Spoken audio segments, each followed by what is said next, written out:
Previously on F1. This season is that Petrov up into third place? He's going to have to go through the escape route. That was only ever going to be contact. Sebastian Vettel leads the 2011 Formula One World Championship. This is Formula One.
Good morning and welcome to Melbourne for the start of the 2011 Formula One around. It promises so much. Can it deliver this? We'll have a mega year. hopes and dreams in here. All of these guys thinking, perhaps. The number one doesn't make me 2-3 tenths quicker a lap. It's a game of catch me if you Ahead of can. the game in terms of Lewis Hamilton leads an all-British lineup at McLaren. Ferrari with a fair mistake. Alonso should have been the champion this year. Not every driver is going to get it right all the time. So as long as Exciting for us to be that we need to be the quickest car. they're behind Red Bull, it's as simple as that. new regulations for A this lot year. of new things happening. Now, these are the movable rear DRS wing. as it's called. Pirelli are back in Formula One. Fascinating to see how things unfold. Will it make Formula One more exciting? You know, I don't know what's going to play out. Find out what happens when the lights go out. Finally, racing is underway in 2011. Vettel streaming away at the front. A perfect race. We've seen no mistakes from him whatsoever under challenging conditions. I don't think anybody's going to beat him. There's a story, isn't it? Oh, and look at that. It's a wonderful way to start the year. Red Bull's first Australian victory. The ominous, isn't it? Performance from Red Bull. And just like that, race one came and went. So the 2011 Formula One season is underway, and if ever there was a reason to forgo a Sunday morning lie-in, this is probably it. Yesterday, just the blink of an eye separated the cars on track, and here, in the blink of an eye, the heavens can open and chaos can ensue. Welcome to the 2011 Malaysia Grand Prix.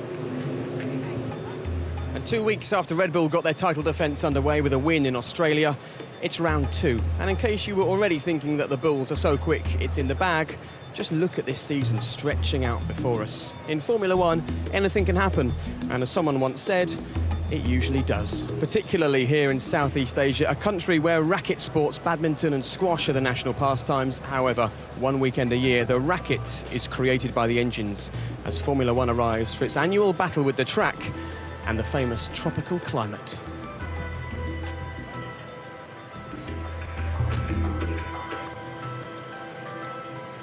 And in fact, for us standing here in the pit lane or the paddock, it's just as much of a battle. Eddie, we've been soaked here for the past 2 years. And if there's one thing that the weather creates, it's uncertainty. And if there's one thing that Formula One teams hate, it's uncertainty. Well, each and every one of these teams here have every possible gizmo and gadget you can imagine to forecast rain, how the car performs on the track, all of those things. One thing they can't cope with is uncertainty, as you rightly say, and the weather is something that they have no control on. And if it rains and they get it wrong, you wouldn't dream of criticising them, would they? Well, it does. The great thing about it, and Bernie has always said he'd love to put sprinklers on every circuit in the world, but this may be his heavenly his circuit literally. in terms of sprinklers, but nevertheless it always gives a chance to the underdogs, and that's what is so exciting, because you have no idea how it's going to unfold. Yes, no need for watering cans here, David. In Australia a couple of weeks ago, we were probably left actually with more questions than answers about this season. By the time the flag drops here, should we know a lot more about how you think 2011 will unfold? Well, definitely. Melbourne is a temporary track. Track temperatures were unusually cold there. We have the same tyres available for racing that we had there, but of course track temperatures here in Malaysia are more than double what we saw there. So I think this is the first proper gauge of all the team's performances. Yeah, 10% more humid than yesterday. If you were still sitting in the car and going racing, would you be expecting rain right now as a driver? Yeah, you know, it didn't come yesterday when they were expecting it. Every other day we've been here, we've had rain at some point during the afternoon. So we've got to expect it today. It's a bit more overcast. Yeah, I've got a sneaky feeling that in the UK, a few 100,000 people have gotten out of bed just to see Formula One in the rain, and it looks like the weather won't disappoint. Australia didn't disappoint, actually, Eddie. It was an interesting race. But such is the speed that Formula One moves, there's actually pressure on a number of teams already after this result. Well, indeed, probably Ferrari, for example, you know, 4th and 7th. I think that was a big disappointment. They would look so good in pre-season testing. But actually, the one I think that stands out more than any, I do not recall Mercedes as a team not scoring points in a race. They scored nothing in Australia. They need to get their act together big time because it was a big blow for them. Yeah, well, as you can see there, Sebastian Vettel won in Australia. He was in incredible form. He took pole position on the Saturday as well. He took pole position by over a second. However, yesterday, it wasn't so comfortable. Here's Ted Kravitz with the qualifying report.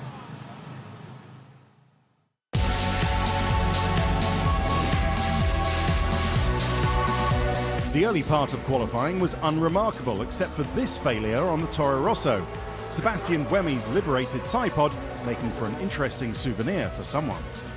With that all cleared up, there were notable achievements from Lotus, who were just 4/10 behind the Williams and almost 2 seconds ahead of Virgin, and from the Hispania team, who managed to qualify for the first time this year.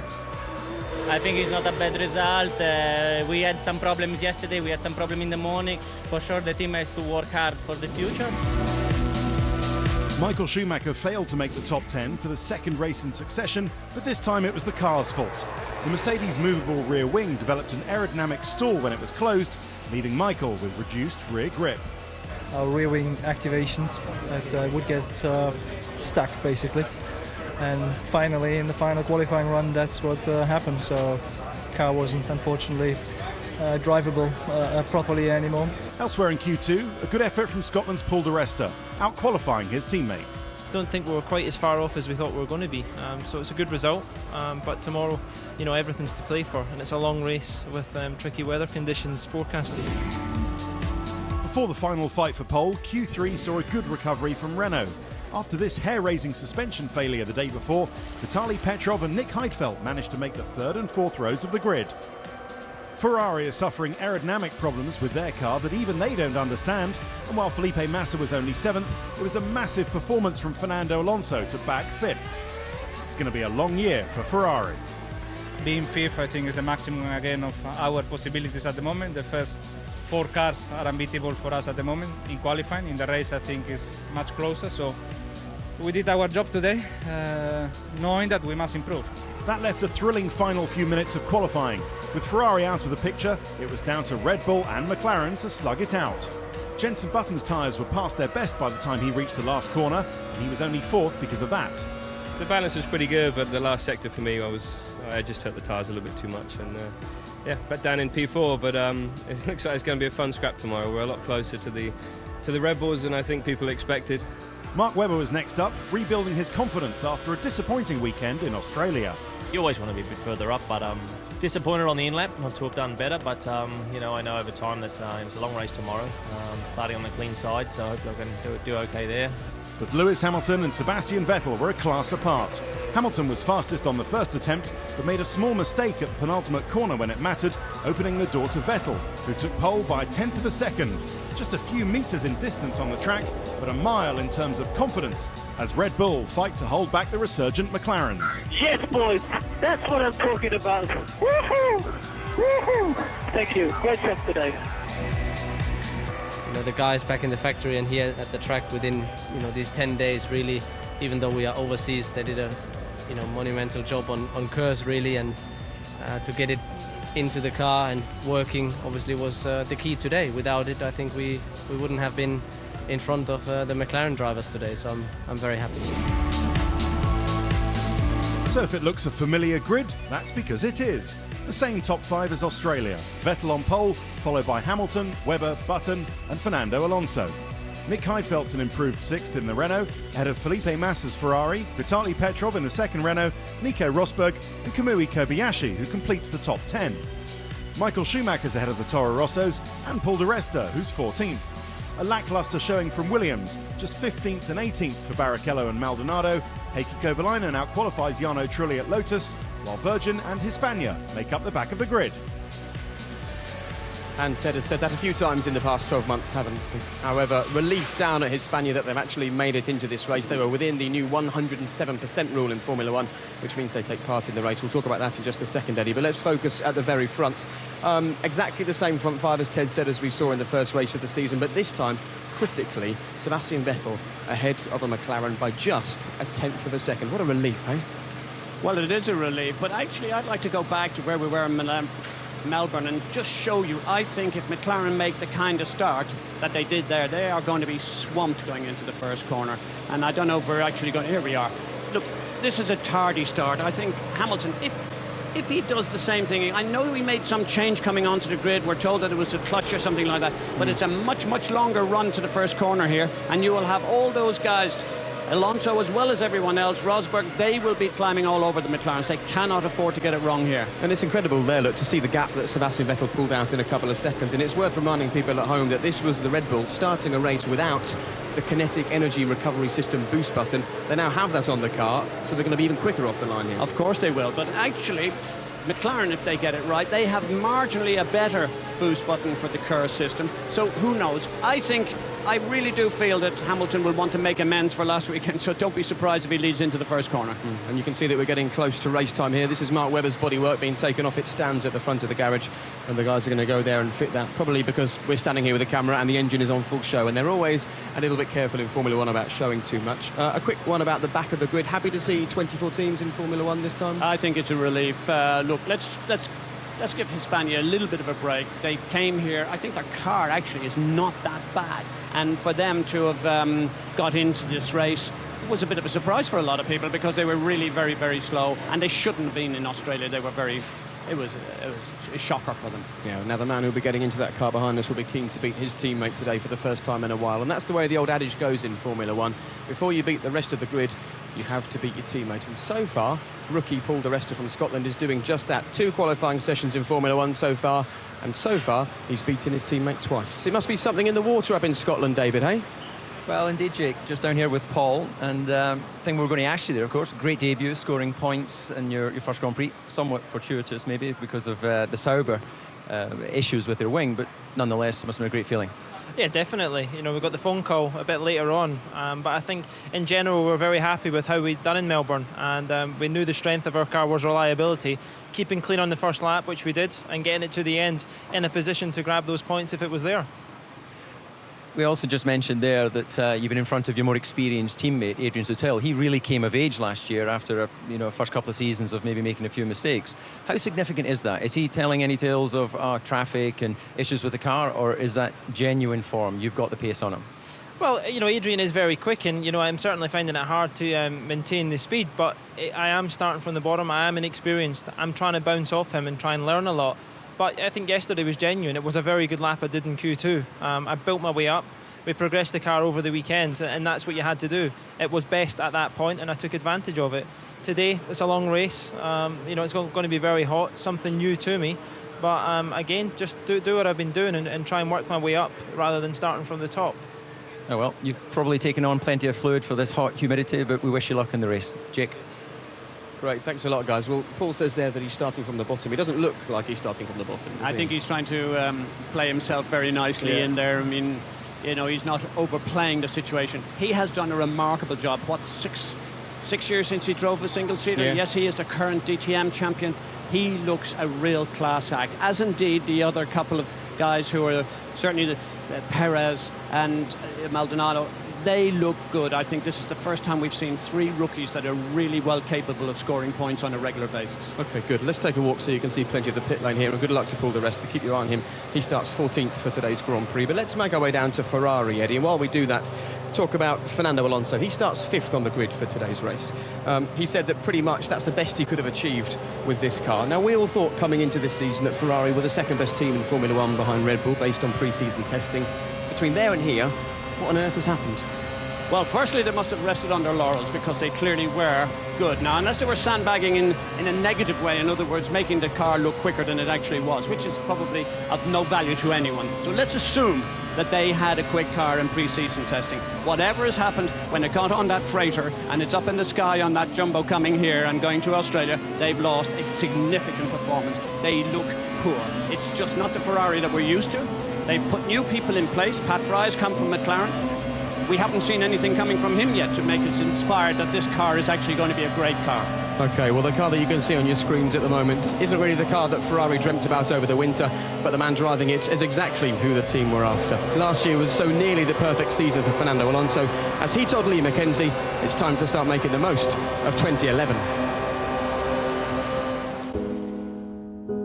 Abu Dhabi was the last race of 19. The whole weekend was not maybe good enough from ourselves. We didn't have the pace to be as quick as Red Bull. The start was not fantastic. The safety car with Michael and Sutil offered the possibility to stop for some guys, and they were surprisingly consistent with that tire for the whole race. There were many factors that surprised us. I see you are doing your best, but really it's critical to pass it. He really has to clear this Renault. Use the best of your talent. We know how big it is. Alonso's going to have to start taking risks. He's got to go for it now. It was very sad. It was a disappointment race for us. We were close to the title and we lost it. We switched on immediately to 2011 because obviously we want also to forget as quick as possible. Since then, there's been a number of personnel changes within Ferrari. How's the atmosphere within the team now? Do you see a difference? We reinforce, I think, some areas of the team that we discovered that we were maybe weak compared to our competitors. On the track side, we know that we had to improve a little bit. Strategy-wise, maybe we were also a little bit down compared to our main rivals. So I think the team is stronger this year. If it's enough to win title, we will see. And when you got to Australia and we had a look at the times and things after qualifying and after the Sunday race, were you surprised by the pace of Red Bull, particularly, I suppose, Sebastian Vettel? We were a little bit disappointed with our pace in Australia. We have to confirm if we really are that behind, because in winter testing, I think we were much closer to Red Bull. So hopefully Australia was one strange race, and here in Sepang everything back to normal. Are you waiting for an update, or is this car able to actually take you to the top step of the podium? We think that we can do good things with this car. We need to work. I think we need to improve the car. Fernando Alonso, we know, will drive the wheels off the thing. There will be some updates in the car constantly every race, but I think that's more or less the same thing for everybody. So we need to be clever in our developing of the car if we want to pass the people, but at the moment I think the championship is very long and we remain very confident. In Red Bull, you've got Sebastian and Mark battling very hard.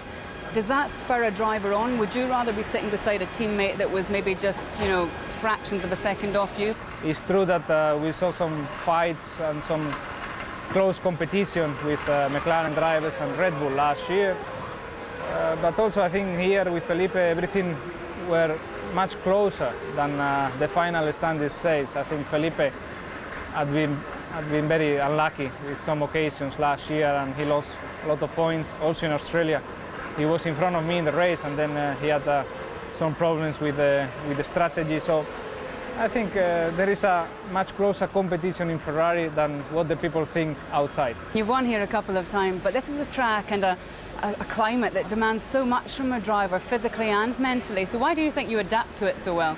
I love hot conditions, and when you start in a circuit in a good way, as I did in 2003 with the podium, with the pole position, etc., you carry on that good feeling with that particular circuit for a long time. And here in Sepang, for whatever reason, it seems to adapt also to my driving style. So hopefully this weekend we can do also good race here, because we need some good points. Is this a championship that you could claim? Because I know you're desperate to get another one under your belt.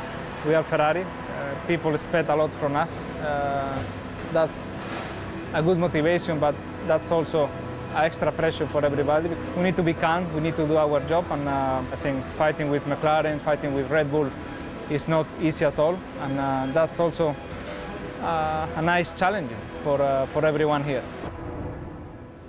And the challenge continues today. We're here with Stefano Domenicali. We're very pleased that the team principal has joined us, and it's quite clear that Stefano is expecting rain during today's Grand Prix. You just have to look at the traffic light system that controls their pit stops just here, and you can see that quite clearly. They're expecting that to get rather wet today, and actually a couple of raindrops fall on our heads as we mention it. Stefano, let's talk about today's race, regardless of rain or not.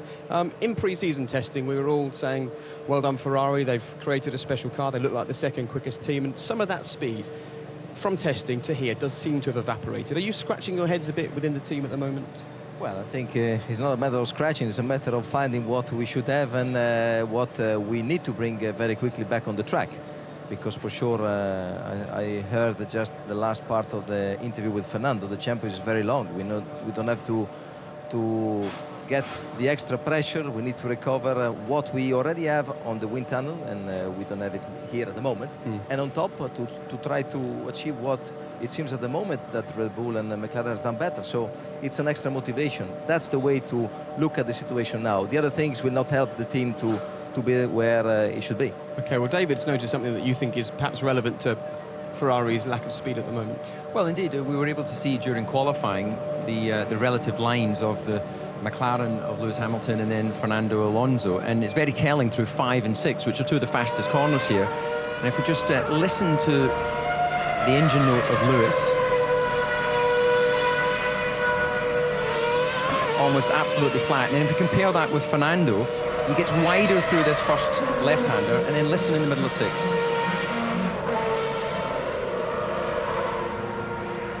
Seems like a lack of downforce and balance there. David, you're an expert, so easy answer, unfortunately, I have to say. The answer is easy. I would say that that's where basically you can see on the split time is where you really have the difference. And if you don't have the real downforce, then of course it's more difficult to keep the speed on the car, because with the same speed, one car can turn, the other one has to go straight. So that's the difference. Fernando, on that little piece, and I noticed very clearly, we are Ferrari. In other words, he's saying no one can be better or greater than Ferrari. Is this good enough, really, Stefano? People expect more. It's not a problem expecting. It's for sure a responsibility that we know that we have. And take the example last year, after an incredible season, difficult at the beginning, fantastic up to the last race, and a disaster last race, it was a tragedy. But that's the way it is. That's the reason why I would say for one is Ferrari. And this is why we have this kind of responsibility. The pressure is always very high, and we need to keep it up. Otherwise, you don't do this job. And, you know, in this condition, Formula 1 is different from the past. You know, with the limitation, with the fact that at the end of the day, I would say 90% of the performance in the aero side of the car. We need to invest there. Is it correct or not?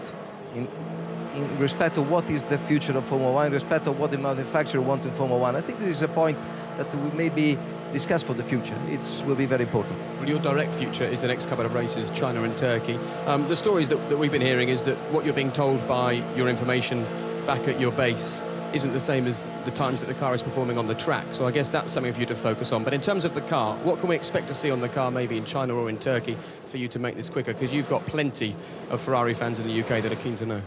Yeah, I mean, not only UK, thank God. And I think that is, you know me. It's better not to say with the word, it's better to see with the facts. That's what I asked to my engineers. And of course, we have a program, and it's going to the right direction.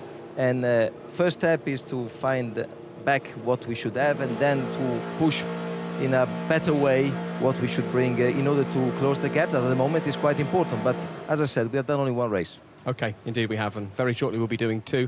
And yeah, we're expecting rain at the moment. It continues to fall. Your stats are telling you it's going to rain during the Grand Prix? Somewhere in Malaysia, yes. I don't know if you see it or not. It's always raining somewhere in Malaysia. It's whether it rains over the circuit, we'll wait and find out. But we've been told big thunderstorms to the east at the moment. But Stefano, thanks ever so much for joining us. I know you're always good to chat to us when you're going fast and not so fast. So thank you very much. Good luck today. And one thing that Stefano will be keen about is this new DRS system with his cars starting 5th and 7th on the grid. They need to do some overtaking, and that's exactly what DRS is all about.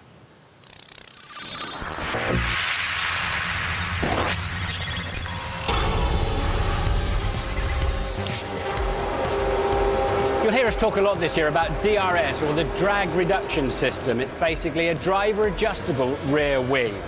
Using a foot or steering wheel switch, they lift this top flap by up to 40 millimeters. This reduces downforce, therefore drag, and increases top speed. As soon as they touch the brakes, it goes back down again. In free practice and qualifying, the drivers can deploy it at any time when they're not grip limited. In the race, if they are less than 1 second behind another car at a defined point, the system will automatically be available on the next straight. The idea is to create an overtaking opportunity without making it too easy. The system may well be refined through the season. Well, I guess it's fair to say that overtaking wasn't revolutionised in Formula One in Australia, but Eddie, the way that it's set up here, and we can see the straight disappearing off to our right, we should get some more entertainment from the DRS this weekend. You may actually get too much, because I think what we got was a lack of it in Melbourne. Here, the way you come onto the straight, it's a very slow corner onto it, almost a hairpin, which will actually exaggerate the use of the DRS, and you may actually get cars just overtaking because they have this extra little DRS system which gives downforce to the car. And David, you noticed actually that Renault was setting their car up perhaps to not use too much of the drag reduction system during the Grand Prix. Well, certainly in qualifying, if we saw Nick Heidfeld in board, he was running heavily into the limiter in qualifying. So basically without the DRS, when you're running less RPM because you don't have the same top speed, then you can lose performance of the engine. So they've obviously taken a race strategy with their DRS. I don't necessarily agree that we'll see too much overtaking because we Formula One is always difficult to overtake. They still have the challenge of getting within 1 second within that braking zone. So it remains to be seen just how much we'll get. Okay, well, one thing we do know is that the grandstand is filling up very nicely to our right, and if there's going to be a lot of overtaking, the overtaking is going to be here on this main straight with the cars using their drag reduction system. Plenty of Japanese flags as well, of course. Still Formula One paying their respects to the people of Japan at the moment. Right, time to move on, and we're outside McLaren. Lewis Hamilton has just made his way into the back of the garage, but he's not the only Hamilton that races cars, because as of last weekend, his brother, who has cerebral palsy and only passed his driving test a matter of months ago, decided that he too was ready to race. It must be something that runs in the family.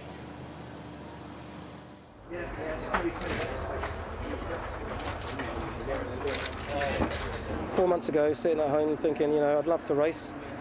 Thought it was just a dream, never thought it'd be a reality, and here we are today and he's racing a car. It's not an easy championship, it's not an easy car. I haven't got much experience. The people that I'm racing are in their third year, sometimes in their second year, whatever. So I've got big, massive respect for them, and I'm just trying to learn.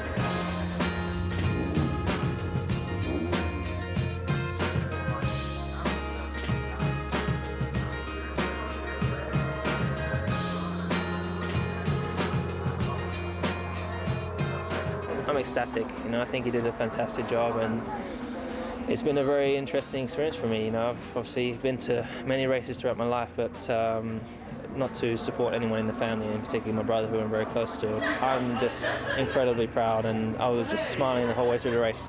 I really didn't believe that I would be able to do it myself. I started 17th and I finished 12th, so it's a good thing. At least I finished a race, and I need more time than anyone else does, so I'm glad I finished. Well, congratulations, Nick. And Lewis is in the car gearing up for today's Grand Prix. He starts second on the grid, and we can see the people here taking their photographs. Anthony, this man is used to being in the glare of the spotlight. Has a driver, though, ever made his debut in motorsport with as much pressure and scrutiny as Nick had last weekend? I'm not sure. I don't think so. But I think he did a fantastic job. I'm extremely, extremely proud of Nick. I think he's overachieved, and to be honest, he should be proud of himself as well. And what was your initial reaction when he came to you and he said, Dad, I know I've only just passed my driving test, but I'm thinking of going racing and following my brother? Well, my first reaction was no, absolutely not. Yeah. But then he kept on at me for a little while, and I actually wanted Nick to get a job or go back to university, but he insisted, well, give me the opportunity to race, and I'll see where we go. So, but I'm pleased he's got the job. University. Yes. Or racing cars. Yeah, no, come on. That's the difficulty. That's exactly the difficulty. This boy behind us made the same decision as well. And you're now in charge of kind of 3 drivers, I suppose. You've got Lewis, of course. You've got Nick, who's racing in the Clio Cup. And you've also got Paul di Resta. You're managing him. So you're starting your global domination. I'm not so sure about global domination. I'm just trying to help, young drivers who have what I think is perceived talent, achieve their dreams and their objectives. So fingers crossed that Paul will have a good season. And I'm hoping Nick's going to have a good season. And look forward to the future with Nick as well. OK, success everywhere. Thank you very much. And you can hear now Lewis's engine has turned on behind us. So I'll leave Anthony there, and I'll make my way away from the car so that you can actually hear what I'm saying to you. So we've got the cars there starting 2nd and 4th on the grid. But what about Mark Webber. Well, is he all at sea at the moment after a difficult end to 2010? He's been talking to Lee.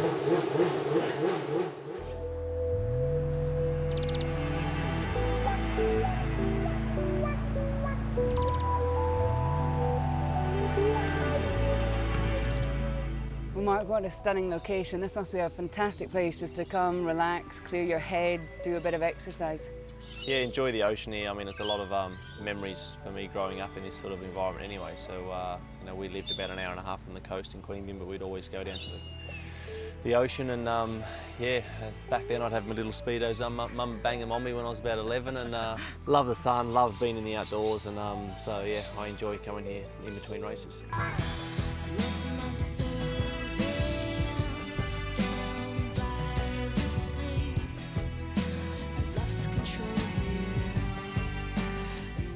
We've just come off the back of a huge weekend in Melbourne where every headline was about you and the hopes of a nation were on you. I mean, how much of a pressure is that?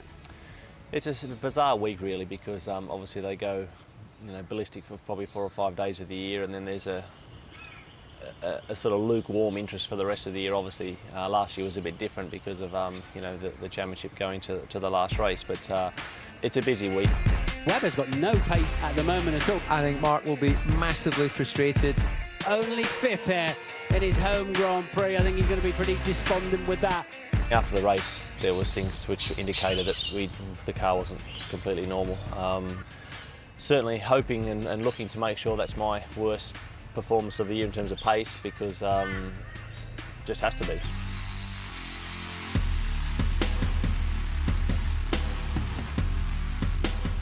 So the last time we sat down and had a chat, it was just after Abu Dhabi. It was still very raw. You seemed a little bit lost. Have you had time now to look back and reflect and work out that last year was a positive season? Yeah, I think there was a lot of positives that did happen. Mark Webber, you have won the Monaco Grand Prix. Brilliant drive. Well done.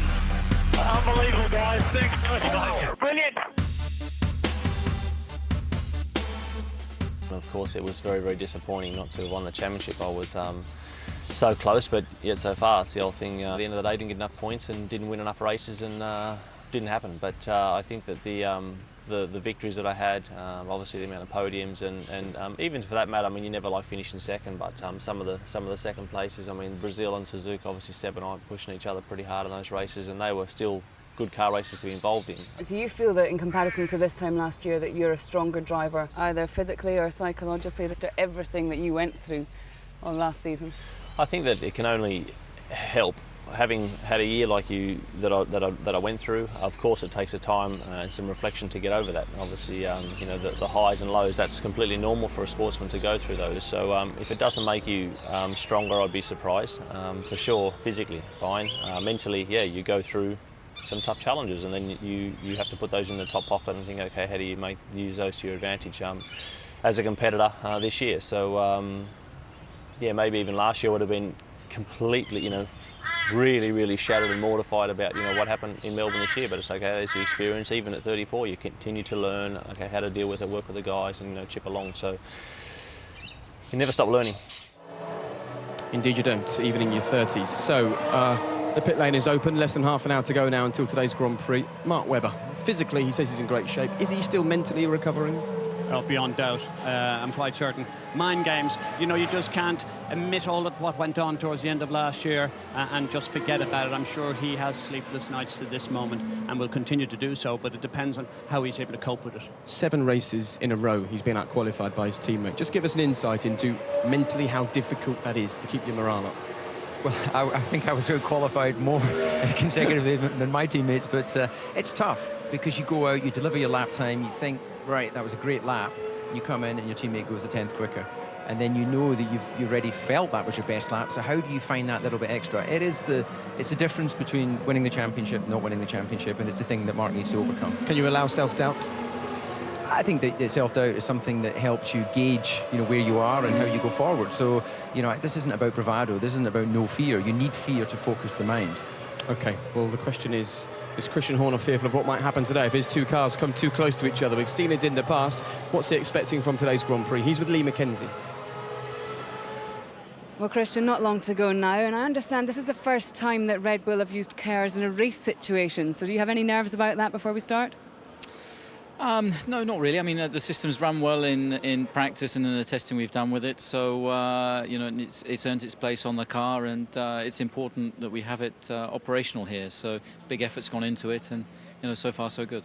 Sebastian was saying yesterday he wasn't sure if he would have secured that pole position without it, in fact. How surprised are you that with the pace of the McLarens? Well, for sure, they've looked more competitive here this weekend. I mean, you know, the circuit, the temperature, there's several factors that contribute to that. So it was a really exciting qualifying yesterday, and I think it's going to be really tight in the race. So it's going to be you know, if it's dry, it's going to be a fascinating afternoon with the wet weather, with the possibility of rain. It's always a bit of a variable, a bit of a lottery on occasion. So it's going to be about getting the calls right, being on the right tyres at the right time. I've been accused of being a pessimist with my umbrella in hand here. What do your weather reports telling you at the moment? I don't think it matters what they tell us. It's what's coming over the hill just behind you that, you know, the weather's fairly localised here. So, I mean, the weather stations are saying there's probably up to 60% chance of rain during the race. Some people are saying there's 30%. If you believe locals that say when the trees stop blowing that it's definitely going to rain, then it's going to rain in 5 minutes. So we've just got to react to, you know, what's going on at the time, and it's the same for everybody. I hope it's not too stressful a day on the pit wall. Thanks. Thank you very much. Well, certainly no stress for you at home. You can keep across all the action here from the Formula One in a variety of ways, courtesy of the BBC. If you press the red button during today's Grand Prix, you can enjoy the driver tracker, see whereabouts on the grid all the cars are. You can ride on board there as well, or log on to the BBC Sport website. The tweets, the news, the updates, you can also watch the race live. And if you miss anything, you can see it all for the next 7 days, courtesy of the BBC iPlayer. And all the joys of Eddie Jordan and David Coulthard in HD on BBC One HD. It's nice to be in high definition this year. Getting very close now to the grid walk. Interestingly enough, only once in the past 4 years has the poleman been leading at the end of the first lap here. Is that indicative of the way Turn 1 operates on this track, David? Well, it's a very long run to the first corner, so getting off the line is one part of the job. The guy behind you can pick up a slipstream, which can be worth as much as a car length as well. The other thing is the nature of Turn 1. It's a very open corner, so there's a choice of lines that the drivers can take. So you're a bit braver on the brakes when it comes to running in there.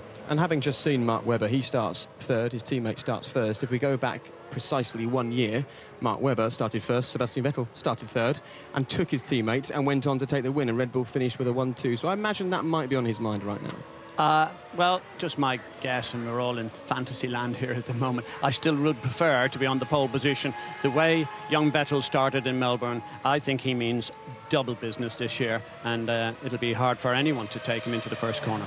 We're going to go to the grid in a moment, and Martin's going to be right in the thick of it all. And actually, the thick of it all is the right phrase, because this year, the midfield in Formula One is stunning. And we've got Paul di Resta 3 places behind Michael Schumacher, who was knocked out of the pole position shootout by his teammate yesterday. That must have been a little bit nasty for him. Yeah, well, it's never nice to be beaten by your teammate. You know, even if you're 15th in the grid, as long as your teammate's 16th, you can take some pride. Yeah, sadly for Michael, his teammate isn't behind him. But whereabouts is Martin Brundle on the grid? Let's go down and join him right now. I think it's umbrella rather than sunglasses weather at the moment, Martin, isn't it? Yeah, well, it's dry at the moment, though. It's just starting to spit rain a little bit. 100,000 people up there and around and about this magnificent racetrack. They're hot, they're sweaty, but at the moment they're dry.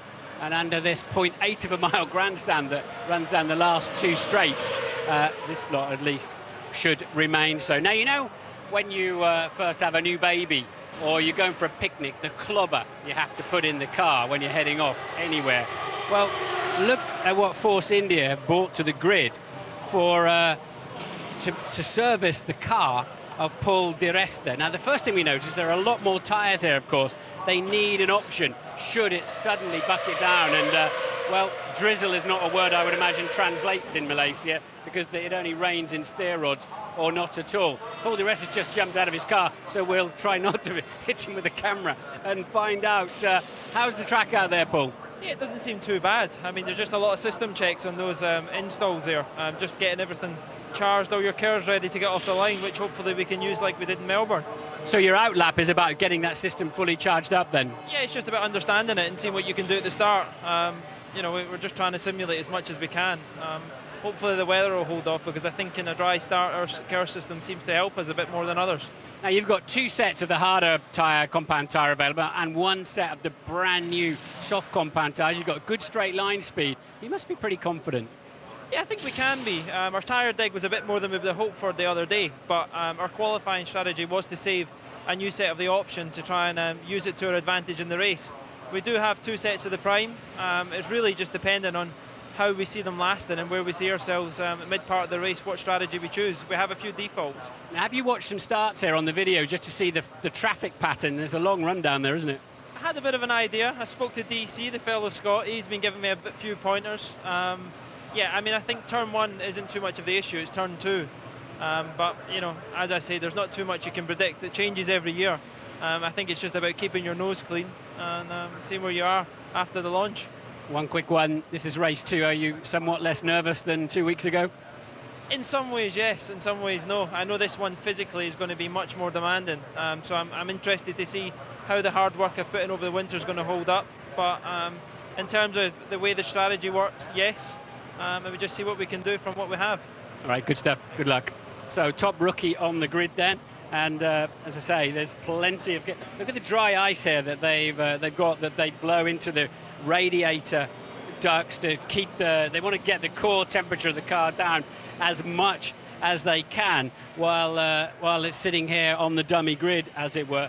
And you can see it's just pouring out dry ice. Looks like a dodgy nightclub, doesn't it, with at the moment down there. But all of those devices, generators to keep these tyres, even the intermediate and full wet tyres, have some blankets on them and temperature. So let's wander down the grid and see who we can find and have a little poke around some of these cars. Now here's a car that's going very well, the Toro Rosso. Look at this. This is the big undercut that we're constantly talking about that really helps the airflow through to the back of the car.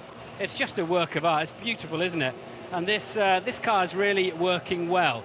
So Toro Rosso with a solid car underneath them is Michael Schumacher standing here talking to his engineer Mark Slade. I doubt we're going to get much of a response trying to interrupt that, because Michael looks as if it's a lecture at university, and he's about to get doorstepped for a photograph here anyway. And I'll just give it 10 seconds to see if we're able to have a quick word with Michael. I won't stick the microphone in there because that would be rude, and we're never rude on the grid walks. So I don't think that looks like it's going to be a lecture that goes on. So Michael then very much still talking to his engineer. We think, I mean, he's in good shape. He's got a lot of straight line speed. He's got new tyres available, having not got into the top 10 quali. But I think the tyre degradation on that car is particularly high. Can't see Nico Rosberg on the grid at the moment. These guys have been preloading litres of fluid, and it's a big problem in terms of getting that balanced up before they go out onto the track. Let's see if we can get Vitaly. Vitaly, quick word. Your car looks very fast, yeah? You should be in for a good race here? Yeah, definitely. Our car looks very strong. I think race will be very, very interesting because you doesn't know what to expect from the weather, and also you doesn't know what to expect from the tires, so I think it will be a great race. Now, you've done very well here in GP2 racing. Do you think it will help you now you're here in a Grand Prix car? Definitely. I know some tricks around the circuit, and also the rain can help, so we will see. Would you like it to rain? Doesn't matter really. I will be more enjoyed the nice race and pass some people. Okay, thanks a lot. So wandering down, here's his teammate Nick Heidfeld. So the Renaults look pretty strong all the way through. And what's this little entourage? Right, we'll dive in here so we can find going on here. I better get a bit thrown. Bernie, nice to see you. Welcome to the grid. Hello, BBC. Martin Brundle. This is the Prime Minister of Malaysia. Sorry to dive in, Bernie. What did you think of the first race back in Australia? Good. No, looking good. The champion's looking good. Good crowd here. Things are looking quite good. I'm very happy. You don't want the teams to go to a new turbo engine in 2013, do you? Well, if it sounds like the current engine, I don't mind. It's the noise that I want to hear. You want them singing out in the bouncing off the grandstands, yeah? Absolutely. All right, good stuff. I think he's about to lose his party there. Right, let's move on. Who else can we find then? How long we got left? Because I've got to get up there to the commentary box and it's about a 6-minute walk, and I've got to think of something to say to open the show en route. So what I'd like to do, if he's on the grid, and he's not, is Jenson Button, unless he's standing over on the side of the track. Let's just have another look at the back end of this McLaren, because they've reverted to what they were using back in Melbourne that was so sensationally good. And you see this exhaust pipe down there, that one there, that is the trick. Feeding that on the outside where the lads do it, that energizes the back of this car. You've got a great shot of the rear wing here where you can see, now this is a fast car. I think McLaren have a tremendous car for this Grand Prix, and we'll see. Tim Goss here, one of the designers. Tim, is your car fast enough to win this race? It certainly looks like it to us. Yes, it is. Yeah, certainly. I mean, we showed in qualifying that we're as good as a match for Red Bull now.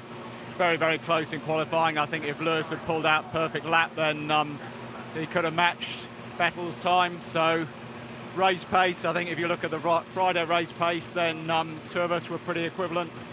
I think it's all going to come down to the weather, tyre degradation. That's what it is. I think the two cars are about a match for each other.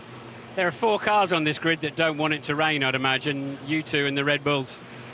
Yeah, quite clearly. I mean, if it rains, then it's going to mix things up. But you know, I dare say we're all going to be fairly well prepared for it. Just keep watching the radar and hope we make the right calls. All right, good luck. McLaren say they're hoping to make the right calls to beat Red Bull. It's going to be a mighty fight. Thank you, Martin. Enjoy walking back to the commentary box and thinking of something to say. Interesting to hear Tim Goss's answer there. Very quickly, yes, we've got the pace to win this race. And the first thing I was told by McLaren yesterday was, Red Bull have got the 1-lap pace. We've got the race pace. This will be fine. Well, Tim, I mean, you know, you just see glimmers of arrogance, and that's a great sign in sport, isn't it? Because people to say that, they really have to mean it and believe it. And certainly Tim believes it. So that's a big change from the pre-season testing, and certainly even a bigger change from Melbourne. These guys at McLaren, they have done a sterling job here, and they look confident, and they're going to take the fight to Red Bull, make no mistake. Do you agree they've got the pace to win this race? I think it may be a race or two too early. I still believe, because I do, if we remember and go back to the qualifying, I still believe that Red Bull have an extra set of soft tyres to call upon if they need them, which will be new. I think McLaren were a bit nervy in that qualifying and did use the extra set of tyres. I think it's just slowly in Red Bull's favour, in my opinion. OK, well, Sebastian Vettel will like hearing that from Eddie Jordan, and Sebastian's with Lee Mackenzie.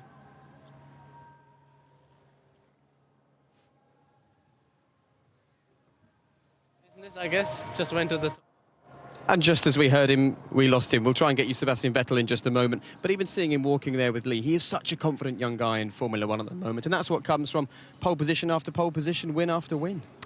It's a mixture, isn't it? When you get to that level, it's so assured, it's confidence, it's arrogance, it's the knowledge that he can be champion again because he was champion before. And when you get all of those little things all adding to the melting pot, he is super confident. And it's going to take a very, very talented team and driver to line up to, if you like, oost him out of that little spot that he's got at the top of the championship. Sure, well, it was nice to see Sebastian, even if we couldn't hear him, and two men who will be hoping to see a lot of him in this race, Lewis Hamilton and Jenson Button. If you're wondering the gap between second and fourth on the grid, it's not a lot. Let's take a look at this 3.44-mile, 15-turn Sepang circuit from the wheel of two McLarens during qualifying. On the right-hand side, Jenson Button. On the left, Lewis Hamilton. The differences are very subtle, but crucial for grid position. Over 190 miles an hour, heading down the pit straight towards turn one. And look, Jenson, much wider, much further over to the left. He's opening up the corner. Down to just 68 miles an hour for the apex. And the payback here for Jenson is that he's got a later apex. He can straighten the car nicely and get on the power slightly earlier. Turn two's a similar line. Lewis locks his left front, but no problem. Away they go. In turn three, Jenson still feeling the need to use more of the tarmac available. 175 miles an hour heading up towards turn four. And again, Jenson further left. He's giving himself a better chance, minimising the angle of this 75 mile an hour turn four corner, and uses more space through the exit. Turns 5 and 6, 155 miles an hour, spookily similar. The engine's virtually synchronised, absolutely beautiful. 180 miles an hour towards turns 7 and 8. 170 through here. They link them up, making effectively one corner. And now they're very similar in their approach to the racetrack. It begins to change. Heavy braking for turn 9. And it's Lewis now hitting all the sweet spots on the racetrack. Jensen said, I overused my tyres in the middle part of the lap. Maybe he pushed them harder on the outlap too. As we head towards turn 11, again, Lewis starts to take the wider line into the corner as Jensen feels less grip and confidence. And the payback here for Lewis is he's smack on the apex, right in the groove where the grip is. Towards the wonderful turn 12, 160 miles an hour, flat out, left-hander, a very similar line through there. 13 is the approach to the braking zone for turn 14. And Lewis turns in very early. Jensen on the right-hand side, the more classic wide approach. Lewis never makes the apex, will be slightly later on the throttle. That may well have cost him pole position. He's still ahead of Jensen though on the lap overall. It's an 11-second full throttle run towards the final corner. Braking on the extreme right-hand side. But look, as they turn in, Jensen has to straighten the steering wheel to counteract the back-end sliding, the oversteer. Meanwhile, Lewis is right on the apex, as sweet as you like. Early on the throttle, stays to the right-hand side, over the line for second on the grid. Jensen, 3/10 behind, a disappointed fourth. Fascinating there to see exactly how a driver has to change his driving style as the tyres go away from him. Jensen Button so precise early on in that lap, and tyres are going to be a big talking point in this race. If it rains, very few teams have run on the wet or the intermediate tyres. They've got no idea what the crossover point is between the two or how much grip they get even.